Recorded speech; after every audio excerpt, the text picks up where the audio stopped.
Yeah, you're with DXB today, where we're talking platforms with a purpose, ventures with a purpose. Yeah, okay, maybe personal events that have taken place in one's life, but then individuals that decide to, well, help others, no more so than our next guest, a dedicated humanitarian and the founder of the Sparkle Foundation, international NGO committed to enhancing the lives of children and, of course, communities in Malawi and across other parts of Africa. Under her leadership, the foundation has positively affected over around about 15,000 lives and counting. Please welcome Sarah Brook. Sarah, can't thank you enough. Good to see you here. A busy time for you and all the team at Sparkle. So, where do we start? Where do we start? The journey is fascinating. You're going to give me a potted version though. How did we get to the point of you setting up the foundation? Closing my eyes and pointing a map and my finger landing on Malawi, 18. Found myself over there volunteering, and then I ended up with a twist in my bowel from eating too much of the local food. Had to have a surgery, and they said they've never done it before but prepared to give it a go. And my friend was like, that doesn't sound too positive. What's the other choice? I was unconscious at the time. Said go to a private hospital 2 hours away, but she might die before she gets there. He took that chance, one I'm grateful for, otherwise I wouldn't probably be sat here with you today. Had the surgery, woke up and was told, Sarah, when you're in that local hospital, there were 300 people waiting in a queue to see the one doctor, and when they saw you, you were prioritised because of the colour of your skin. And you were the doctor for 2 hours, and when we came out, some of the people in the queue who were children had died while you were being seen to, and at that moment just changed my entire life forever. And at 18 I made a commitment to wanting to make a difference to one child's life. I had no idea what that would look like, and fast forward now 16 years and tens of thousands and more. It's been a journey. Sarah, can you share with us some of the initiatives that you do in Malawi with the Sparkle Foundation? Yeah, so our big thing is that everyone says education is the future, but the reality, to get a child educated, there's so much more to that. If a child is unwell, how can they learn? If a child's hungry, how can they learn? If a child can't even get to school in the first place, how do they learn?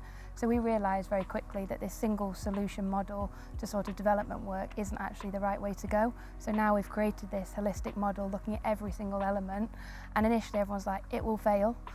We tried it, some things failed, we adjusted, test adjust, and now it's working and it's being recognised as hopefully the best practice go-to model for the charity work. Now, Sarah, you're providing opportunities for people here to actually travel and volunteer. Can you tell us a little bit about that? And also, just going to say from personal note here, it sounds terrible to say it out loud, but I know people are thinking it, so I'm going to say, people are nervous about traveling to places in Africa. You're talking about your stomach, eating local food, being in situations that are maybe, you know, very unfamiliar. What would you say to those people who also are having those hesitations? Okay, let me just give a waiver first of all, is that I'm not normal. So in that sense, I mean, I've had 7 near-death experiences, so don't count me as kind of the common person. And we take over 200 people a year to Malawi. Our youngest volunteer was 2 years old. A lot of family trips. It's perfectly safe. We've created an environment where actually people going to Malawi get more probably than what our people on the ground do, but we're trying to find that balance. And it's all media, you know, I worked in the media, I know the narrative around it. There's this scaremongering, and actually people travel and they say it's changed their life. So a big thing for me is that everyone says, yeah, we've impacted 15, we're now 20,000 lives in Malawi, but how many lives have we actually changed of people either going there or people here in the UAE that are getting involved? Our youngest volunteer is 3 years old, and they're creating self-portraits they're selling at Right Market, and our eldest is 83, and I think purpose has no age, no religion, no nationality, no job title, and we've created something here that isn't just about Malawi, it's actually something that's moving around the world. Your story and your experience really hit me. It was so powerful. I'm curious, what drives you? What makes you do what you do? I think every single day I go back to that moment, and then I realise, and I can just look at my skin and I see the opportunity that I was given, and I think I've been born into a position of privilege, and I either have to accept that that's the case and use my voice to be able to make a change, or just ignore it. And for me, that's what it is. I've been able to see 1 life, 10 lives, 100 lives, and I think if I can be a testimony to people that one person can make a difference, then how many lives can collectively we change? And I see people's faces when they've changed a life, and I'd be a billionaire right now if I could bucket up that feeling that people get. But we're giving people free access to that. So let's see, the world's in a hard place right now, and purpose is everything. Can we talk about the Dubai effect, please? Because I know that this is a part of the world that well. You call it home at the moment. You call it base because you're on the go all the time.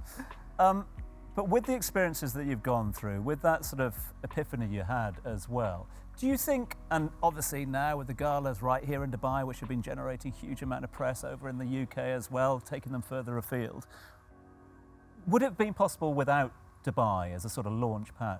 No, truthfully. I think having the press that's raised awareness, the narrative that's here, and the people are in a position of privilege here, but the beauty of it is they're also prepared to give. Yeah. And, I sit here, my house has been donated, a car donated, our office is donated, like everything I do, pretty much people want to give because they say, we can't do what you've done, but let us help you and let us be enablers. And I think the UAE, everyone's come here searching for something, and if I'm able to help get something else that they didn't even bargain for, then it's just been unbelievably supportive. And there's no demographic. People say to me, what is it that makes someone that is attracted to Sparkle?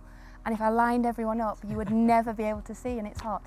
It is heart that we've brought the best of humanity here in the UAE together. So Sarah, I want to talk about your own personal struggles, or I want to say barriers. I don't know how you do this on a day-to-day basis, because as many people as you help and as fulfilling as that must be, you're also becoming more aware of people that need more help. I'm sure it never feels like it's enough. How do you draw those boundaries? How do you deal with those emotions? It's hard, and I think the nature of the work that I do is I'm very emotional as a leader, so when I hear these stories I want to do something to help. But I think it's all about quality versus quantity, and for me, I'm not here to change a million lives. I'm not driven by number, I'm driven by need. And I think that's really important for the work that we're doing. People say to me, oh, is it about changing Malawi? No. Do I believe, truthfully, and saying this, is that I can help change the world? Yes. But that is also being done strategically. And I think the charity sector is very much sort of a different world rather than business, and what we're trying to bring is that business commercial professionalism to the charity sector. And for me, I've got now a board that keep those boundaries, because if anyone comes to me and they find me with a sob story, that I'm in and I'm sold. But that's what's got me to where I am, and that's why I wake up every morning, because I believe that people deserve a chance and we can make a difference. And I feel like you're going to make me cry, and you haven't even shared your sob story, and I'm already like emotional.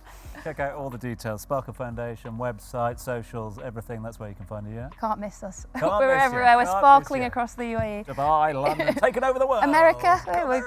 Of course, yeah. Fantastic stuff. Thank you so much for sharing your inspiring story with us, Sarah. Thank you so much. Thank you for having me.